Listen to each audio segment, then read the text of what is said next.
यहाँ से यहाँ तक का इक्वेशन लिखो, ऊपर की तरफ v square minus u square 2s, बोलो वी स्क्वायर हो गया 0 minus u square e square v not square, और वी नॉट स्क्वायर है 2gh, तो v square minus u square equal to 2 ऊपर की तरफ एक्सेलरेशन माइनस जी हाइट h1, h1 हो जाएगा 2g cancel E square h, कितना हो जाएगा ई स्क्वायर h। वैसे हम इसको डायरेक्ट कह सकते थे कि h हाइट से गिरा है तो पहली बार रिफ्लेक्ट होकर के आएगा तो ई स्क्वायर h होगा, पहली बार रिफ्लेक्ट होकर कितना आएगा ई स्क्वायर h। अब ई स्क्वायर h से फिर यहाँ पर गिरेगा, कितने से गिरेगा ई वी नॉट से। अगर किसी पार्टिकल को आप प्रोजेक्ट किए हैं 5 मीटर पर सेकेंड से, फिर से इस जगह पर आएगा तो अपोजिट डायरेक्शन में वेलोसिटी कितना होगा 5 मीटर पर सेकेंड। ये पता है, काइनेमेटिक्स में आप लोग पढ़े हैं, time of ascent time of descent बराबर होता है, और जितने स्पीड से प्रोजेक्ट करते हैं यहाँ पर फिर से उतना ही स्पीड हो जाता है, डायरेक्शन ऑफ वेलोसिटी अपोजिट हो जाएगा। प्रोजेक्ट ऊपर किए हो तो जब यहाँ गिरेगा तो कितने से गिरेगा अपोजिट डायरेक्शन में, लेकिन मैग्नीट्यूड सेम रहेगा। आप बताओ कि जब फिर से ये यहाँ से यहाँ गिरेगा तो कितने से गिरेगा ई वी नॉट से, रिफ्लेक्ट कितने से होगा कहोगे sir e square v not से, ई टाइम्स हो जाएगा। यहां से अब दूसरी बार हाइट सपोज करो h2 आया, कितना आया h2। अब ध्यान से देखो h हाइट से जब गिरा था तो पहली बार मैक्सिमम कितना गया था ई स्क्वायर h गया था ना। दूसरे अब यहां से यहाँ तो इसका वेलोसिटी 0 हो गया ना जी, यहां से गिरा है h1 से, तो दूसरी बार अगली बार कितना हो जाएगा h2, कहोगे E square h1,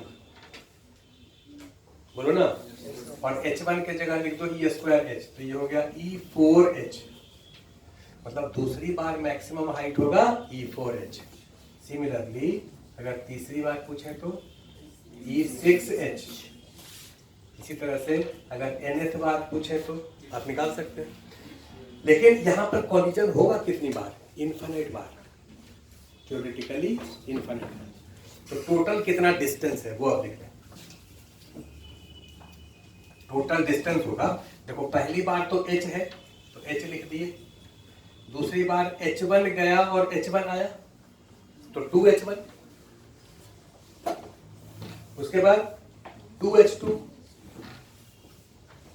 2h3 up to infinity, h plus 2h1 2 e square h, 2h2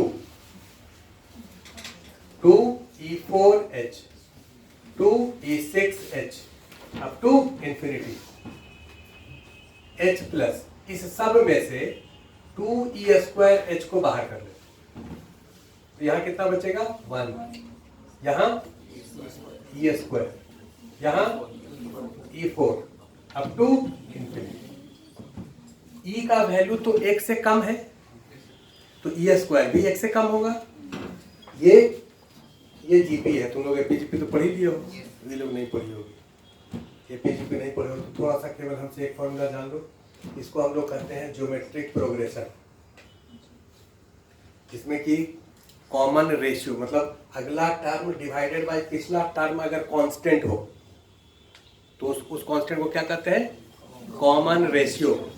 तो ये टर्म है ई स्क्वायर और ये टर्म है 1, रेशियो कितना ई स्क्वायर, और इसको इससे डिवाइड करेंगे तो ई स्क्वायर, अगले से इसको करेंगे तो ई स्क्वायर, मतलब ये जो जीपी है इसका कॉमन रेशियो ये कितना है ई स्क्वायर। अगर कोई जीपी ऐसे है 1 plus r square plus r cube up to infinity, इसको हम लोग ज्योमेट्रिक प्रोग्रेशन कहेंगे। इसका सम अगर करें तो इसका सम का फॉर्मूला होता है, इसका सम का फॉर्मूला अगर y मान ले तो y का वैल्यू होता है कितना, जीपी नहीं पढ़े हो, बोलो ना तो a by 1 माइनस r, तो ये है 1 by 1 माइनस r, ये फॉर्मूला होता है जीपी ऑफ इनफिनिट टर्म के लिए। लेकिन इन्फिनिट सब के लिए कंडीशन है कि r 1 से कम होना चाहिए, क्योंकि अगर r 1 से ज्यादा होगा तब तो सम इन्फिनिटी हो जाएगा। 1 से ज्यादा होगा तब तो सम इन्फिनिटी हो जाएगा, 1 से कम होना चाहिए। तो 1 से तो कम है, e स्क्वायर का वैल्यू 1 से कम होता है, तो इन्फिनिट जीपी का सम ये होता है। मैथ वाले को तो बताना नहीं है, लेकिन जो बायो के बच्चे हैं वो इतना साइड में लिख लें, नोट कर, इन्फिनिट जीपी का सम a बाई 1 माइनस r। अब यहां देखो, इसके आगे चलो, ये हो गया h plus 2 e square h, इसका सम बोलो 1 बाई 1 माइनस e स्क्वायर। अब इसमें से और इसमें से h को बाहर ले, बचेगा 1 माइनस ई स्क्वायर, ऊपर बचेगा 1 minus E square plus 2 E square. ये हो गया 1 plus E square by 1 minus E square. ये हो गया टोटल डिस्टेंस, ये टोटल डिस्टेंस। टोटल डिस्टेंस जो ये ट्रेवल करेगा ये h से ज्यादा होगा। ये बात समझ आया? h से ज्यादा क्यों? क्योंकि e का वैल्यू आप कुछ भी ले लो, 0.1, 0.2, 0.3, तो न्यूमरेटर ज्यादा है डिनोमिनेटर से, तो h से ज्यादा होगा। उसका वैल्यू कितना होगा एग्जैक्ट, तो इतना होगा। ये क्वेश्चन स्कूल में पूछा जा सकता है, ये फेमस क्वेश्चन है। कुछ कुछ क्वेश्चन फेमस होता है किसी टॉपिक का, तो ये फेमस क्वेश्चन है। इसको आप याद भी रखो तो कोई बात नहीं। अब याद रखने में एक चीज़ कन्फ्यूजन हो सकता है कि ऊपर प्लस होगा कि नीचे माइनस हो, इसमें कभी कन्फ्यूजन हो सकता है, हमको भी होता है। तो प्लस माइनस को तो आप याद रख सकते हो, तो भाई डिस्टेंस तो h से ज़्यादा ही होना चाहिए। h तो गिरेगा ही, उसके बाद रिफ्लेक्ट होगा तो h से तो ज़्यादा ही होगा।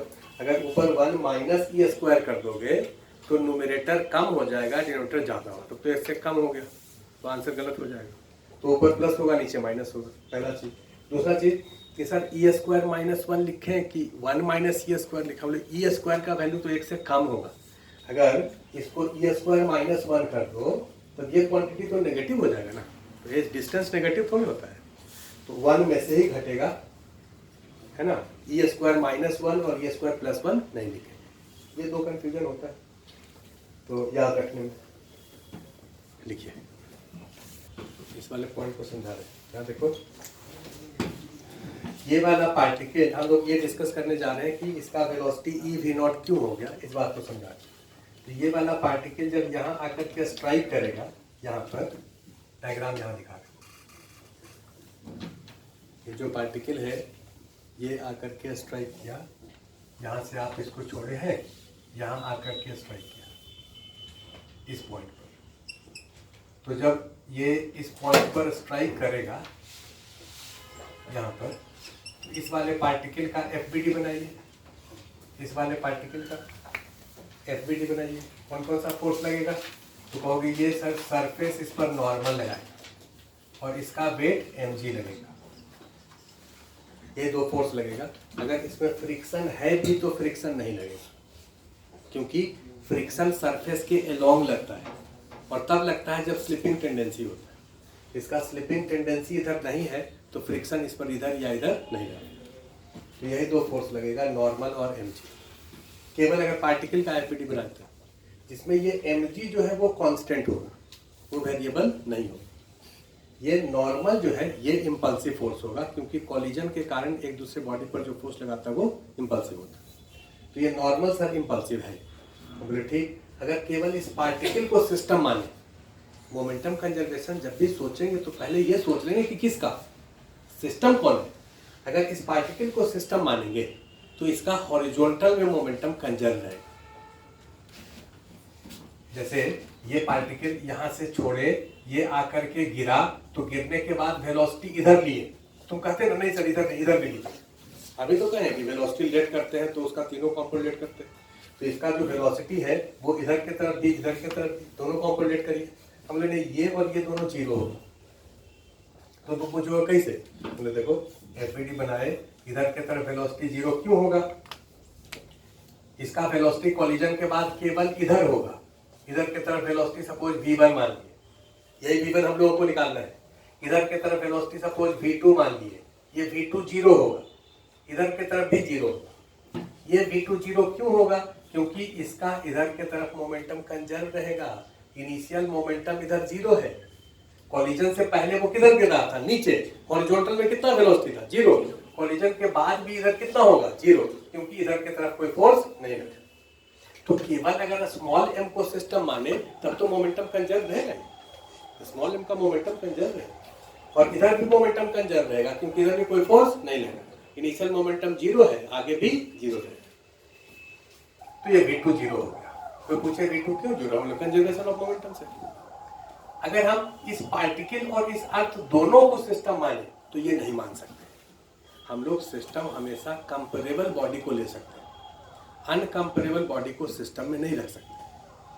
अनकंपेरेबल बॉडी मतलब एक का मास फाइनाइट है और दूसरे का मास उसके रिस्पेक्ट में बहुत ज्यादा या बहुत कम, तो उसको एक सिस्टम में नहीं रख सकते। दोस्ती बराबर वालों के साथ होता है ना? बिल्कुल अनकंपेयर्ड कंपेरिजन वो सही नहीं है। जैसे अगर सपोज करो एक हाथी उधर से चल करके आ रहा है और एक गुलाब के फूल से उसको ऐसे मारे, तो उसके चाल पर कोई फर्क पड़ेगा? कोई फर्क नहीं पड़ेगा। या एक प्लास्टिक बॉल से मारे, कोई फर्क नहीं। लेकिन दो प्लास्टिक बॉल को ही अगर मारे तो उस पर फर्क पड़ेगा। तो हाथी और प्लास्टिक का बॉल कंपेरेबल बॉडी नहीं है, अनकंपेरेबल। तो जब अनकंपेरेबल है तो आप उस अनकंपेरेबल बॉडी को एक सिस्टम में नहीं ले सकते, क्योंकि अगर इस अर्थ को हम कंसीडर करें और इस पार्टिकल को, दोनों को सिस्टम कंसीडर करें, तो अर्थ तो पहले भी रुका हुआ था, बाद में भी रुका हुआ है कि नहीं? तो अर्थ का मोमेंटम तो चेंज हुआ नहीं, इस पूरे सिस्टम का मोमेंटम भी चेंज नहीं हुआ, क्योंकि अर्थ का मास इसके रिस्पेक्ट में इंफिनिटी है। तो ये दोनों कंपेरेबल बॉडी नहीं है। आप सिस्टम कंपेरेबल बॉडी का ही ले सकते हैं, अनकंपेरेबल का नहीं ले सकते। तो सिस्टम में केवल आप इस पार्टिकल के बारे में सोच सकते हैं, अर्थ को इसके साथ इंक्लूड नहीं कर सकते। अर्थ पहले भी रुका था, अब भी रुका रहेगा। दोनों को सिस्टम ले नहीं सकते। एक को सिस्टम लेकर के डिस्कस कर दिए, उसका मोमेंटम केवल हॉरिजॉन्टल में और इधर कंजर्व रहेगा, बाकी और किसी दूसरे डायरेक्शन में कंजर्व नहीं रहेगा। इधर मोमेंटम चेंज होगा, इधर भी चेंज होगा। क्यों? क्योंकि इधर फोर्स लग रहा है। भाई कॉलिजन के समय केवल इसी फोर्स को देखते हैं, ये फोर्स को देखने का भी जरूरत नहीं है। ये लो, कॉलिजन के समय केवल इंपल्सिव फोर्स को देखते हैं।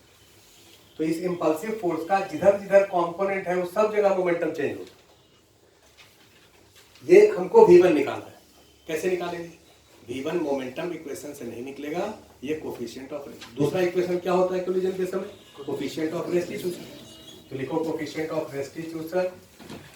कोफिशिएंट ऑफ रेस्टिट्यूशन के लिए बॉडी यही दोनों है, ये पॉइंट ऑफ कॉलिजन ये दोनों है, ये पार्टिकल और ये अर्थ। वेलोसिटी ऑफ सेपरेशन बोलिए, अर्थ का जो पॉइंट है वो तो रुका हुआ है, पहले भी और बाद में भी। कॉलिजन के बाद इसका वेलोसिटी ऊपर कितना माने हो? n1। हम लोग लिखते हैं velocity of separation in common normal. पहले कॉमन नॉर्मल डिसाइड करो। कॉमन नॉर्मल का मतलब दोनों एक दूसरे पर जो नॉर्मल लगाता है उसका डायरेक्शन। तो टेबल इस पर नॉर्मल ऊपर लगा रहा है, ब्लॉक ये पार्टिकल टेबल पर नीचे लगा रहा है, ऐसे। तो कॉमन नॉर्मल का डायरेक्शन या तो इसको लो या नीचे को लो। अगर हम इसको कॉमन नॉर्मल का पॉजिटिव डायरेक्शन मानते हैं तो velocity of separation in common normal, बोलिए, इसका वेलोसिटी है इधर और अर्थ का वेलोसिटी इधर कितना है? 0। तो कितने से सेपरेट होगा? v1 से। कितने से सेपरेट होगा? v1 से। और कितने से अप्रोच कर रहा था? तो v0 से, क्योंकि ये तो रुका हुआ था। तो v1 कितने के बराबर? ev। एक चीज लिखना था, लेकिन ये इक्वेशन लिखना अभी तो तुमको आसान लग रहा है, लेकिन इस इक्वेशन में तुम लोग लिखने में कंफ्यूज करो। उसका तरीका हम सिखाते हैं, धीरे धीरे लिखते लिखते फिर डायरेक्ट लिख देंगे, लेकिन अभी धीरे धीरे इसको पहले सीखें कैसे लिखेंगे। इस इक्वेशन को फिर से लिख के दिखाते हैं। कोफिशिएंट ऑफ रेस्टिट्यूशन का इक्वेशन लिखना सिखा रहे हैं। कोफिशिएंट ऑफ रेस्टिट्यूशन का इक्वेशन होता है v2 minus v1 bye u1 minus u2। v2 क्या है? Velocity of second body after collision in common normal. v2 क्या है?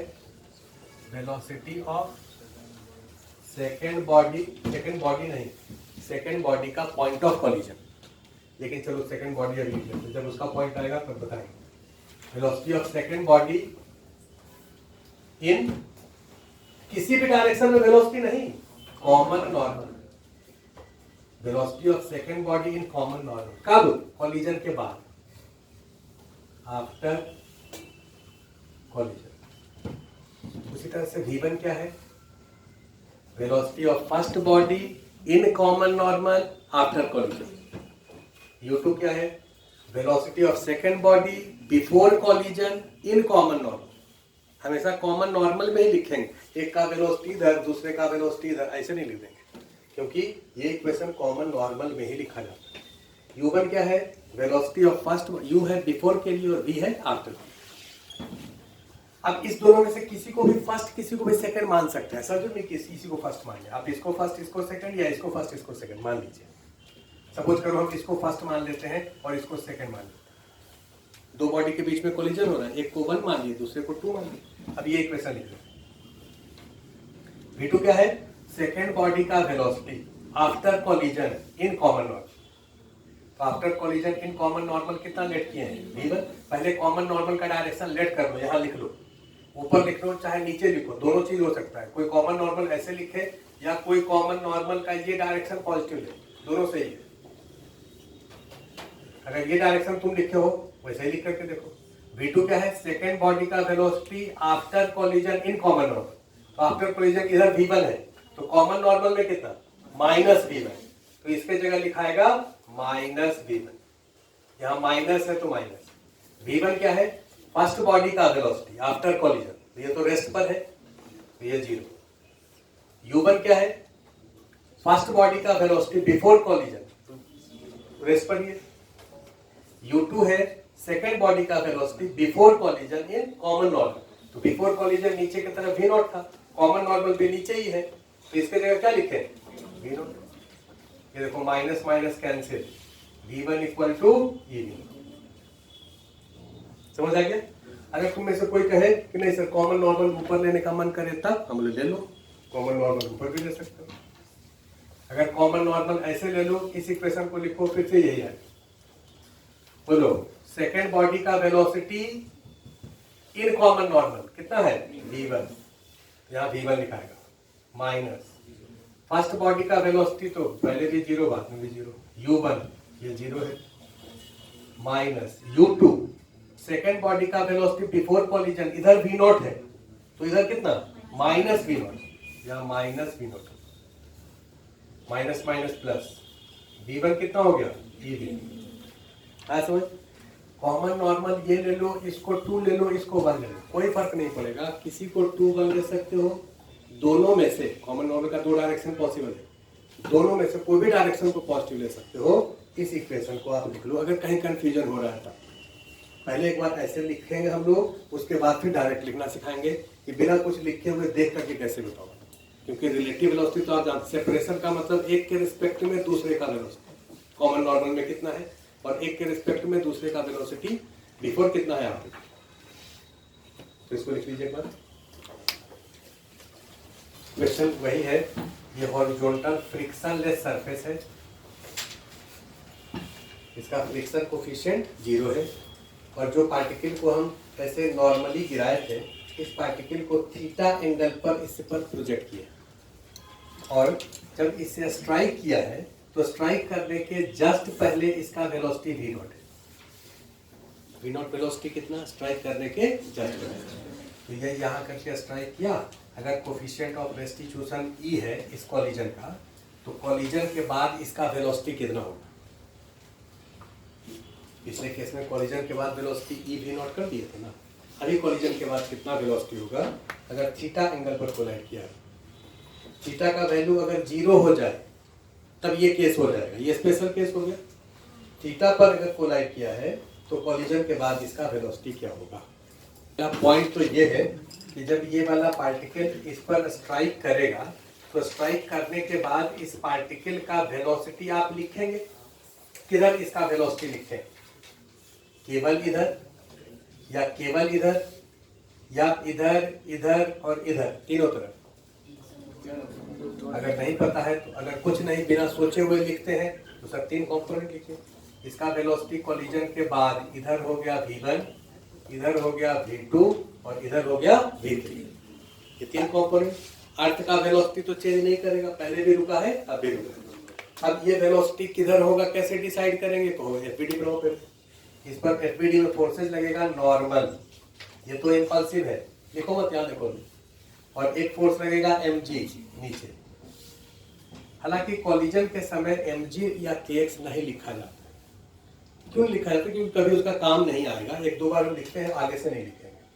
कॉलिजन के समय केवल नॉर्मल लिखते हैं, टेंशन लिखते हैं और फ्रिक्शन लिखते हैं। तो ये mg को भी लिख दिए, टोटल फोर्स इतना लगा, फ्रिक्शन नहीं है तो फ्रिक्शन नहीं लगा। अब इस पर इंपल्सिव फोर्स केवल यही है, हमारे पास वेरिएबल है ये और इधर के तरफ वेलोसिटी तो 0 होगा, देख के आप बोल सकते हैं इधर वेलोसिटी 0 क्यों होगा, क्योंकि सर इधर कोई फोर्स नहीं है और इनिशियल मोमेंटम इधर के तरफ 0 है, इसका वेलोसिटी तो xy प्लेन में है, बोलो ना। इस डायरेक्शन में वेलोसिटी कितना है 0, तो कॉलिजन के बाद भी इधर वेलोसिटी कितना होगा 0, इसलिए इधर वेलोसिटी नहीं होगा। ये v1 होगा, पूछे v1 कितना होगा तो कहोगे सर ये होगा v0 cos थीटा, इधर v0 sin थीटा, डायरेक्ट आगे से लिखेंगे क्योंकि इस डायरेक्शन में मोमेंटम कंजर्व रहेगा। इसका इस पार्टिकल की केवल बात कर रहे हैं भाई, दोनों को तो सिस्टम ले ही नहीं सकते, पहले डिस्कस कर चुके। ये जो पार्टिकल है इसका इधर मोमेंटम कंजर्व रहेगा, क्यों, क्योंकि इधर की तरफ इस पर कोई फोर्स नहीं लगेगा, तो मोमेंटम केवल इसका कंजर्व रहेगा, मतलब वेलोसिटी कंजर्व रहेगा, मास तो दोनों तरफ कैंसिल हो गया। ये इक्वेशन अभी लिख दे रहे, आगे से नहीं लिखेंगे। Conservation of momentum of small m in horizontal, small m ये जो है उसका इधर के तरफ वेलोसिटी v0 cos थीटा और इधर कितना v0 sin थीटा, तो मोमेंटम कितना m v0 sin theta. Final momentum कितना m v1, m cancel, v1 equal to v0 sin theta. तो इधर की तरफ वेलोसिटी जितना शुरू में था उतना ही वेलोसिटी रहेगा, वो चेंज नहीं करेगा। ये वाला वेलोसिटी v2 कितना होगा, तो ये कहोगे e into v0 cos theta, क्योंकि ये जो v0 था उसका इधर कंपोनेंट कितना था v0 cos theta, normally v0 cos theta से स्ट्राइक किया तो रिफ्लेक्ट कितने से करेगा e v0 cos थीटा, तो v2 का वैल्यू ये हो जाएगा। कोई पूछे कि सर ये कैसे लिखे, तो ये कंजर्वेशन ये कोफिशिएंट ऑफ रेस्टिट्यूशन से लिखे हैं, एक बार लिख के दिखा देते। इस दोनों के लिए कोफिशिएंट ऑफ रेस्टिट्यूशन लिखो, v2 minus v1 bye u1 minus u2, यही इक्वेशन होता है ना।